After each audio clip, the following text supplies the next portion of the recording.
இதை நான் இவருக்கு சொல்கிறேன், இப்படி ஒன்று நடந்தது, இந்த விஷயத்த உங்களுக்கு சொல்லணும்னு தோணுது.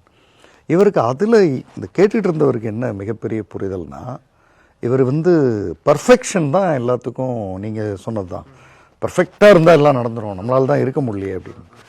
இம்பர்ஃபெக்ஷன் தான் கன்சிஸ்டன்சி. ஆனால் சார் இப்போ பர்ஃபெக்டாக இருக்கிறவனாலும் இதை ஃபாலோ பண்ண முடியாது நினைக்கிறீங்களா சார்? பர்ஃபெக்டாக இருக்கிறதுன்றது ஏதோ ஒரு கட்டத்தில் அது அடி வாங்கிறதுக்கான வாய்ப்பு அதிகம்.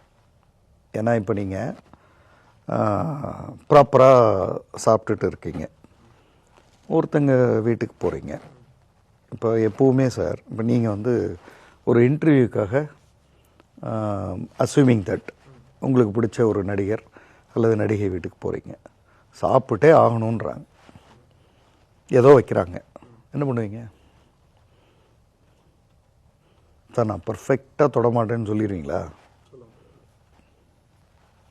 ஆக்சுவலாக சொல்லணும், ஆனால் சொல்ல முடியாதுன்றது தான் சமூக, என்னை பொறுத்தளவு அதை நான் என்ன சொல்கிறேன்னா, சமூக ப்ரெஷர், சொசைட்டல் ப்ரெஷர். அது அப்படி தான் பண்ணும்.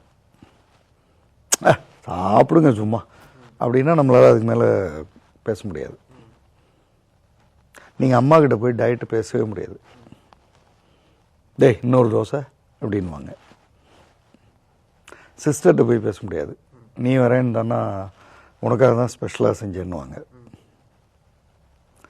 அப்போ இம்பர்ஃபெக்ஷன் இருக்குன்னு ஏன் ஒத்துக்க முடியல உங்களால்? நான் என்ன கேட்குறேன், 365 நாளில் 300 நாள் செஞ்சு 65 நாள் வேறு வழி இல்லாமல் செய்கிறது சக்ஸஸா? 65 நாள் செஞ்சுட்டு சரியாக வரலன்னு 300 நாள் நிறுத்திடுறது சக்ஸஸா? 65 நாள் பர்ஃபெக்டாக இருந்தேன் சார், அப்புறம் கெடுத்தாங்க சார், அதோட தூக்கி போட்டேன் சார். சார் இப்போ போன எபிசோடில் செல்ஃப் எஸ்டீம் பற்றி பேசியிருந்தோம் சார். இந்த டயட் செல்ஃப் எஸ்டீமில் வராதா சார்? இல்லை, டயட் அதாவது 2 விதமாக பார்க்கணும் சார். டயட் என்னோட டிசிப்ளினை இம்ப்ரூவ் பண்ணுதுன்னும் போது செல்ஃப் எஸ்டீமில் சேரும். அப்பியரன்ஸில் போட்டு குழப்பிக்கூடாது. நிறைய பேர் டயட்டை அப்பியரன்ஸில் தான் செல்ஃப் எஸ்டீம் போச்சுன்னு, இப்போ ஒரு